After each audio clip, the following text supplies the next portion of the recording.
नमस्कार दोस्तों, कैसे हैं आप लोग। उम्मीद करता हूं आप लोग बहुत अच्छे हैं और आपकी तैयारी बहुत अच्छे से चल रही होगी।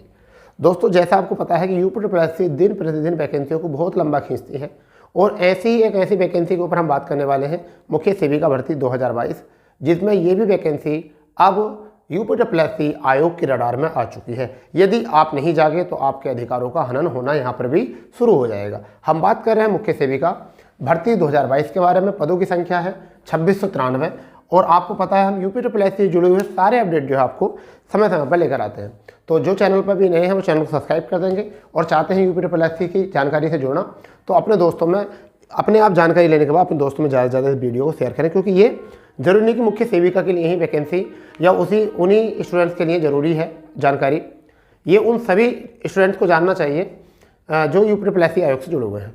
तो देखो बच्चों, क्या बात है, यहाँ पर हम क्रम में अगर देखें तो बहुत सारी वैकेंसी है यूपीट्रिपल आयोग ने पंचवर्षीय योजना के बाद अब 10 वर्षीय योजना की तरफ लेकर चली है।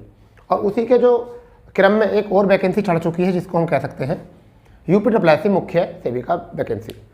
ये 2022 में वैकेंसी निकलती है 3/8/2022 को, परंतु परीक्षा तिथि जो देखिए कितने बाद, 1 वर्ष बाद, यानी कि 13 माह बाद यह वैकेंसी का मेंस एग्जाम कराया जाता है।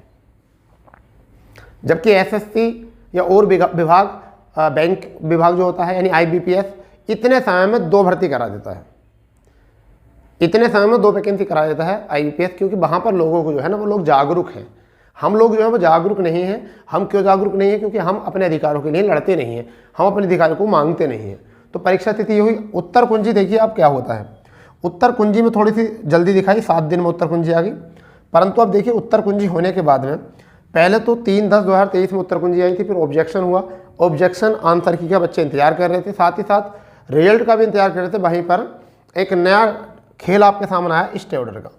तो अब वैकेंसी स्टे ऑर्डर में हो चुकी है और आप अपने अधिकारों के लिए फिर भी नहीं लड़ रहे। अगर आप केवल घर बैठकर ही और यूट्यूब पर सर्च करने से यही मालूम करते रहे कि अब वैकेंसी में क्या चल रहा है, तो फिर आज तो हम लोग मेहनत कर रहे हैं आपके प्रति, हम आपको जानकारी दे रहे हैं। एक ऐसा समय आएगा फिर आपके कोई भी सुनने वाला नहीं होगा, ना हम आपके साथ रहेंगे, ना हम आपको कोई इन्फॉर्मेशन शेयर कर सकते हैं, क्योंकि जब तुम अपनी प्रॉब्लम को अपने आप सॉल्व करने के लिए तैयार नहीं होगे तो और कौन जाएगा। मान लीजिए अगर मैं आयोग जाऊँगा तो वो मुझे क्यों मेरी बात सुनेंगे, मेरी बात क्यों सुनेंगे वो, क्योंकि मेरा तो मुख्य सेविका में आवेदन किया हुआ है नहीं। इस वजह से मैं आपसे कहना चाहूँगा, जितने भी मुख्य सेविका में आवेदन किए हुए हैं, मेरे मतलब जितने भी मित्र हैं, मेरी बहन, मेरी छोटी बड़ी बहन है, ठीक है, तो उन सभी से मैं एक बात कहूँगा कि आप लोगों को थोड़ा सा जो है ना काम करना पड़ेगा। अभी देखिए क्या है कि अगली सुनवाई जो है वो 5 जनवरी को है, अगली सुनवाई जो है 5 जनवरी को है, परंतु आपको जो है ना आयोग जाना पड़ेगा। सुनवाई से पहले अगर आप लोग आयोग चले गए, ठीक है, सुनवाई से पहले अगर आप लोग आयोग चले गए तो आयोग को लगेगा कि हाँ ये बच्चे जो है सीरियस है अपनी भर्ती को लेकर, वरना तो आयोग जो भी करेगा भर्ती को डिले करता रहेगा, क्योंकि आयोग के पास भर्तियाँ और भी बहुत हैं रिजल्ट देने के लिए। लेखपाल वाले बच्चों का रिजल्ट दे देंगे, उसके बाद वीडियो वाले प्रोटेक्ट कर रहे हैं, वीडियो वाले भी 29 तारीख को 29 दिसंबर को वीडियो वाले भी आयोग जा रहे हैं, तो उनकी भर्ती में कुछ ना कुछ एक्शन लिया जाएगा। उनका भी रिजल्ट रुका पड़ा है, तो वो भी भर्ती बड़ी लंबी संख्या में है। अगर हम बात करें, अगर आप लोग नहीं गए आयोग तो फिर आप क्या करोगे, तो आपकी तो भर्ती बली चढ़ जाएगी। एएसओ वाले जो लोग हैं उन्होंने एक बार धरना प्रदर्शन किया, सचिव साहब ने तुरंत उनके रिजल्ट को निकालने के लिए कहा कि लेखपाल के रिजल्ट के तुरंत बाद आपका रिजल्ट होगा। एएसओ वालों को सुन लिया, जेई वालों ने धरना प्रदर्शन किया, जेई वालों को सुन लिया। तो जब तक आप कुछ करोगे नहीं, अब क्या होता है कि यहाँ पर एक और खेल होता है, कोशिश करते हैं कि 4 लोग चले जाएं और हम केवल यूट्यूब से पता कर लें। भाई प्रॉब्लम आपकी है, आप ऐसा करिए, अगर आपका मन है कि हम ग्रुप बनाएं तो हम एक ग्रुप बना देंगे जिससे कि आप लोग सब एक साथ जुट जाएं और उस ग्रुप में आप एक दूसरे की बात कर सकते हैं। कौन कौन लोग जा रहे हैं सबका एक ग्रुप बना लेते हैं और फिर आप वहाँ जाकर इतना तो हम कर सकते हैं, ग्रुप बनाकर आपको बता सकते हैं उस तारीख में आप जाइए, ठीक है। परंतु मैं आपको बताऊँगा कि आयोग आपको जाना पड़ेगा, वरना तो आपकी भर्ती लंबी पहुँच जाएगी, और लंबी अगर भर्ती गई तो फिर आपको ये समझ लीजिए ना आप इस भर्ती करोगे ना किसी और भर्ती करोगे, ठीक है। घर वाले आपकी कुछ की शादियाँ कर देंगे, कुछ घर वाले जो हैं आपकी इस वैकेंसी के चक्कर में आपको आगे नहीं बढ़ने देंगे कि भर्ती पूरी तो होती नहीं, और फिर आप अपने परिवार को सक्षम भी नहीं बना सकते, ठीक है बच्चा। तो मैं आपको बताना चाहूँगा कि आपको आयोग जाना पड़ेगा, और आयोग जाने की तिथि क्या है आपको बता दें।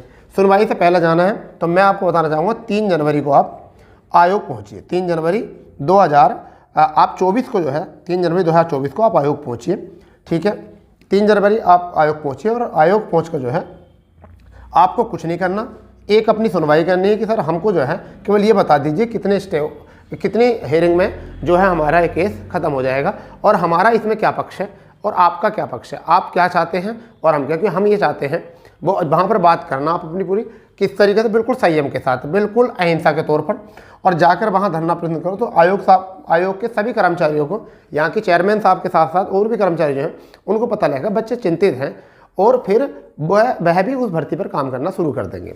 ठीक है, अब मान के चलिए संविदा कर्मचारियों ने स्टैंड लिया, वो तो सब लोग एकजुट हैं, उनकी संख्या ज़्यादा ना होने के बावजूद भी उनकी संख्या वो एकदम निश्चित है और वो एकदम मिलजुल कर काम कर रहे हैं।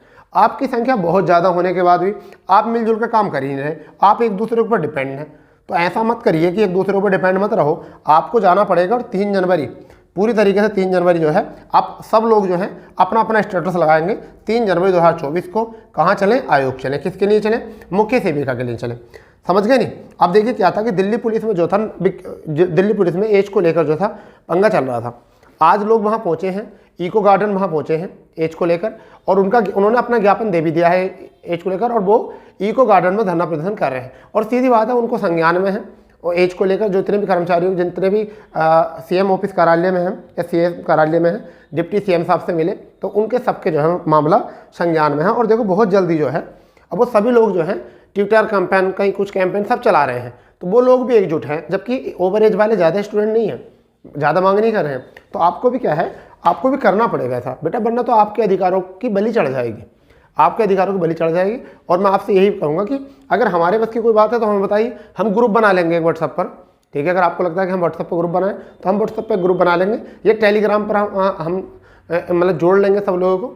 तो आपको अगर ऐसा लगता है तो करिए, समझ गए नहीं। कम से कम आप भी तो कुछ करिए, आप कुछ करिए, आप कोई ग्रुप बनाओ सब लोग मिलकर, उसमें एडमिन हमें रख लो, हम भी अपनी राय देंगे, क्या हो रहा है आयोग में हम उसमें अपना बताएंगे। तो कुछ तो बताओ आप। जब आप कुछ सुनते ही नहीं, केवल वीडियो देखकर काम कर देते हो, फिर आप हमको कॉल करते हो सर क्या चल रहा है। बेटा आपको भी करना पड़ेगा, सब कुछ हमारे बस की बात नहीं है, हम केवल आपको खबर दे सकते हैं। ठीक है, या तुम्हारे साथ हम खड़े हो सकते हैं, तुम्हारे साथ हम चल सकते हैं।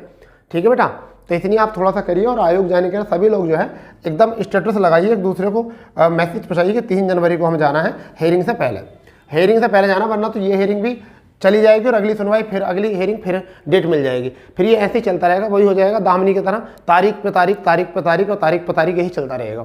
ठीक है बच्चों, तो आज आपको यही काम करना है, लग जाइए, भी टाइम है आपके पास, क्योंकि अभी आज 25 तारीख हुई है, तो 6 और 3 यानी कि 7-8 दिन है, बीच में 8 दिन है आपके पास। और इन 8 दिनों में जो है ना सबको इकट्ठा करिए, एकजुट करिए, और एक दिन का टाइम निकालिए सब लोग, और फिर आयोग पे जाकर अपनी बातों को रखिए। ठीक है बच्चा, तो यही बात बतानी थी, वरना तो आपका रिजल्ट, आप रिजल्ट के सपने भूल जाइए फिर। ठीक है, चलिए मिलते हैं। अगर कोई भी जानकारी अगर मिलती है आयोग से तो हम जरूर आपको साझा करते हैं। ठीक है, तो मिलते हैं, जब तक के लिए जय हिंद, जय भारत, वंदे मातरम।